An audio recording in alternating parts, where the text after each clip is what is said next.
या मंदिराबद्दल एक गोष्ट आम्ही काल जिथे नारळ पाणी पिलं होतं त्या काकांनी आम्हाला सांगितली. तर मित्रांनो थोडं कन्फ्युजन झालं आहे. एवढं डेंजर का बघताय तुम्ही? आयुष्यात पोटा पाण्याचं टेन्शन नसावं आणि अशा ठिकाणी एक घर असावं आपलं. सुप्रभात मंडळी. तर आज सेकंड डे आपल्या ट्रिपचा आणि आपण बीचवरती चाललो आहे सकाळी सकाळी उगवत्या सूर्याला नमस्कार करण्यासाठी. आणि आम्ही दुसरं म्हणजे आम्ही मोदक शोधण्यासाठी पण जाते की ज्या काल आम्हाला भेटलेले नाही आहेत. चला बघू आज भेटताय का मोदक. भेटतात का? हो 4 दे.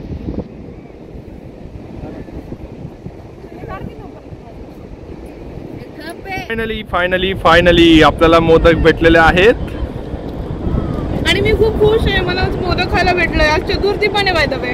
हो आज चतुर्थी आहे. गणपती बाप्पा मोरया. 2 मोदकने कुठे मन तृप्त होतं का?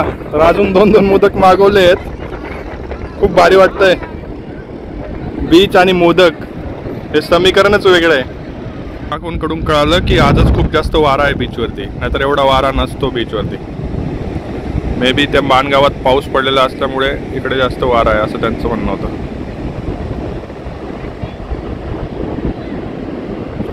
ओव्हरऑल भारी वाटतंय. सूर्य पण ढगाआड गेलाय उगवल्याच, त्यामुळे चिल वाटतंय जरा.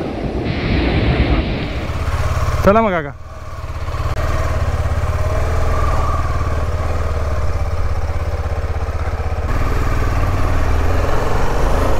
तर मित्रांनो आपण निघालोय दिवेआगारहून.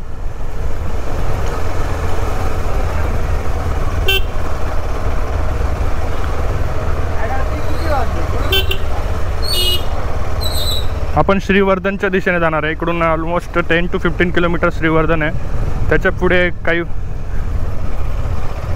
10 किलोमीटर्स पुढे हरिहरेश्वर आहे.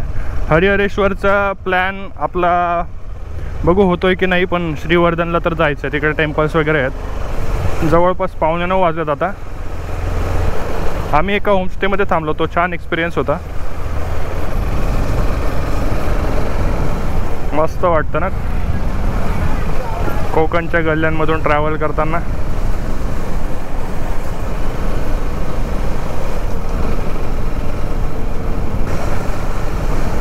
मित्रांनो इकडे सॉईल बघाल तुम्ही तर रेड सॉईल आहे सगळीकडे. बीच सोडला तर सगळीकडे रेड सॉईल आहे. ओके इथे गणपतीचं मंदिर आहे. आपण दर्शन घ्यायला थांबू इकडे. बाल भक्ता लागे तुझी आसरा पालीच्या पालका गौरीच्या बालका बल्लाळेश्वरा. जय देव बाल भक्ता लागे तुझी आसरा. चतुर्थी आज त्यामुळे मंदिरात गर्दी दिसते. या मंदिराबद्दल एक गोष्ट आम्ही काल जिथे नारळ पाणी पिलं होतं त्या काकांनी आम्हाला सांगितली. बाईकवर बसल्यावर मी तुम्हाला ती गोष्ट सांगतो. गणपती बाप्पा मोरया.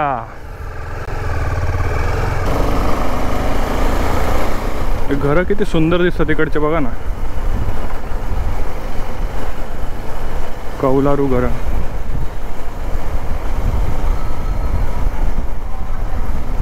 आता आपण खुजारे गाव क्रॉस केलं. इथून 13 किलोमीटर स्ट्रेट जायचं आहे आपल्याला श्रीवर्धनसाठी.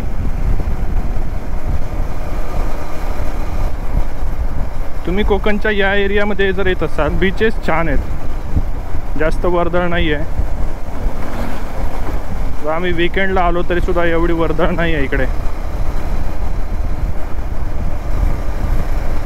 निवांत बसू शकतात बीचवरती, एन्जॉय करू शकतात.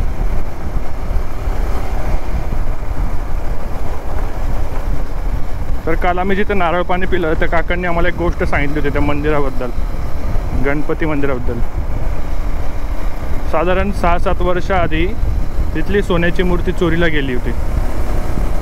ते सांगत होते की त्याआधी त्यांच्याकडे खूप सारे पर्यटक येत होते इकडे दिवेआगारमध्ये. ती मूर्ती इंग्रज काळीन मूर्ती होती.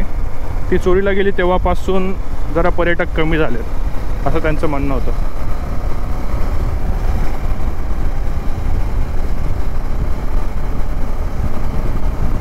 त्यानंतर एक सायक्लॉन पण आला होता इकडे. हे सगळं काही पुनर्स्थापित झालं आहे इकडे, सगळ्या गाव त्यामध्ये नुकसान झालं होतं पूर्ण गावाचं. नारळाचे झाडं पण जुने नारळाचे झाडं तोडले गेले होते.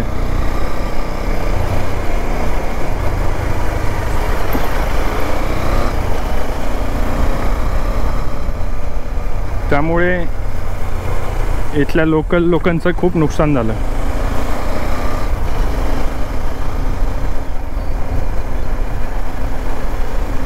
ते सांगत होते की आधी त्यांना नारळ पण स्वस्त भेटत होते, पण सायक्लॉनमध्ये एवढं नारळांचं नुकसान झालं. त्यानंतर जे पण झाडं लावली त्यांना पाहिजे तसे नारळ येत नाहीत, कारण की ते आधीचे जुने झाडं होते. नैसर्गिक आपत्तीचं तर आपण नाही सांगू शकत कधी काय होईल, पण आपल्या हातात जेवढं आहे तेवढं आपण जपायचा प्रयत्न केला पाहिजे. आपल्या संस्कृतीला, आपल्या मातीला, आपल्या निसर्गाला.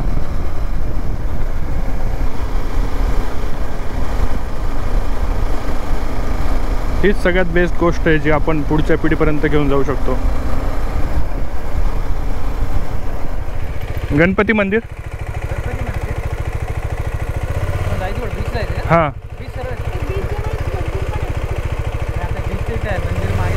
अच्छा ठीक आहे.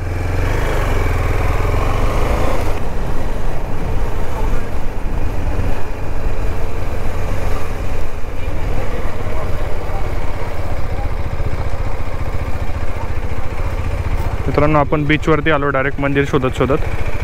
मंदिर तर काही भेटलेलं नाही, पण बीच भेटलं आपल्याला. मित्रांनो, थोडं कन्फ्युजन झालं आहे. ॲक्च्युली मंदिर हरिहरेश्वरला आहे आणि हे श्रीवर्धन आहे.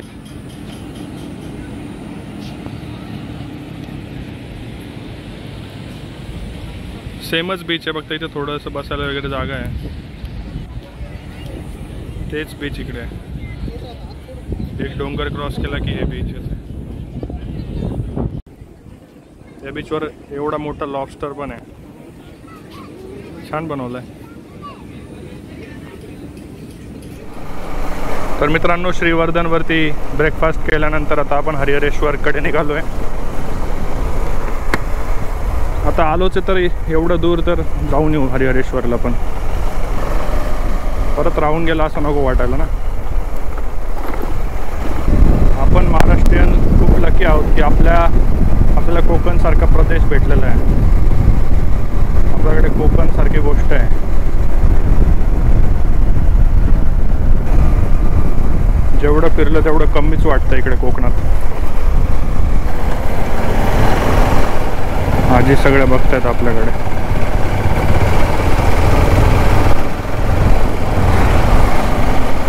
आजी एवढं डेंजर का बघतायत तुम्ही?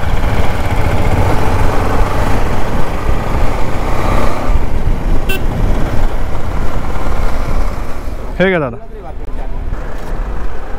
Okay, thank you.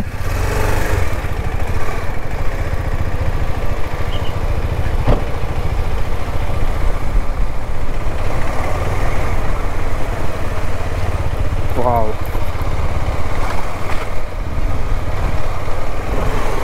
समोर मंदिर आहे. हे जे दिसतं ना ते मंदिर आहे तिकडे. आता आधी दर्शन घेऊ, मग मी तुम्हाला भेटतो.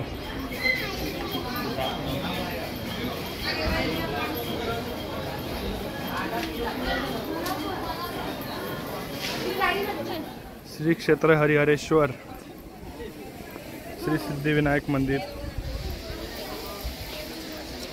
बापरे, लाईन तर खूप मोठी आहे. आज चतुर्थी आहे ना, दूर नाही जाय, तेच खायला पाहिजे. कच्चं घ्या ना, पिकेल का पण? हां, मग हे असं आम्ही पिकणार 2 दिवसात 4 दिवसात खाल्लं तरी चालेल. तर मित्रांनो, निघालोय आपण हरिहरेश्वरवरून आणि खूप छोटी गल्ली आहे मंदिराकडेची जाते ती, त्यामुळे इथं ट्रॅफिक जाम होऊन जातोय जाताना पण येताना पण. हो, फायनली रस्ता भेटला आपल्याला.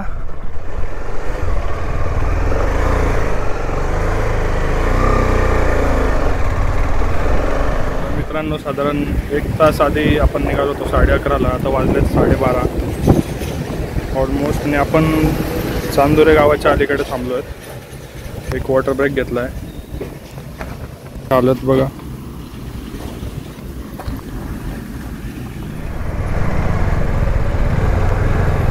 तर मित्रांनो आपण माणगावमध्ये पोचलो आहे आणि ॲज युज्युअल माणगावमध्ये ट्रॅफिक आहे.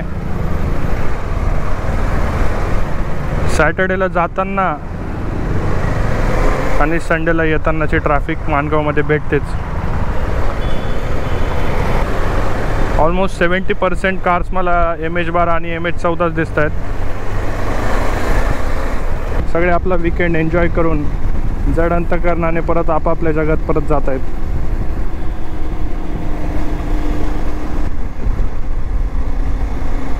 ही फिलिंग जरा वेगळी असते संडेवाली.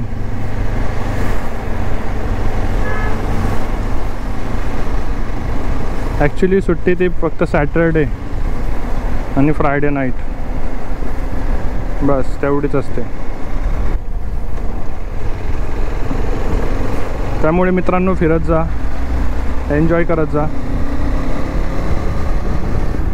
कारण ही मोमेंट परत येणार नाही आहे.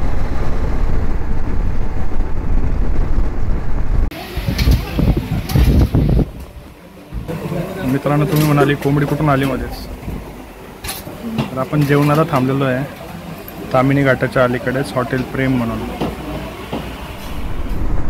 तर आपण जेवण करून निघालो आहे.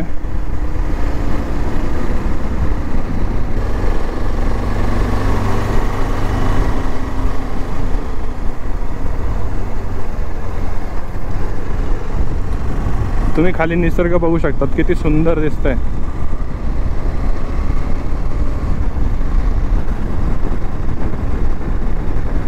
अजून तर पावसाळा स्टार्ट पण नाही झाला तरी सुद्धा इतकं सुंदर निसर्ग आहे इकडे.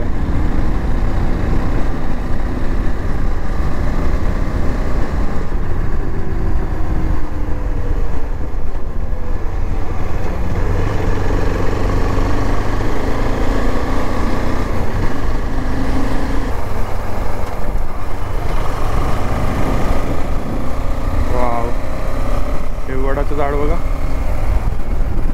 हे पूर्ण रांगच आहे वडांच्या झाडाची. किती सुंदर आहे. रस्त्यावरती त्यांनी छत्रीच बनवली आहे.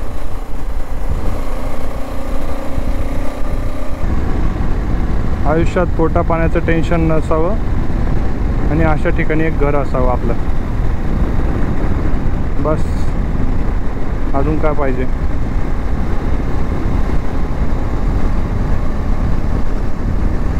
मित्रांनो आताच आपण घरी पोचलो आहे. तर व्लॉग एंड करायचा बाकी होता. आपल्या गोप्रोने तर तिथेच जीव सोडला होता, नंतर काही व्लॉग केला नाही. व्लॉग तुम्हाला कसा वाटला ते नक्की कमेंटमध्ये सांगा. परत अशाच एखाद्या प्रवासात. Bye bye. मेरा बस चले तो रोज संडे हो, यहाँ पर जनता नहीं मानती.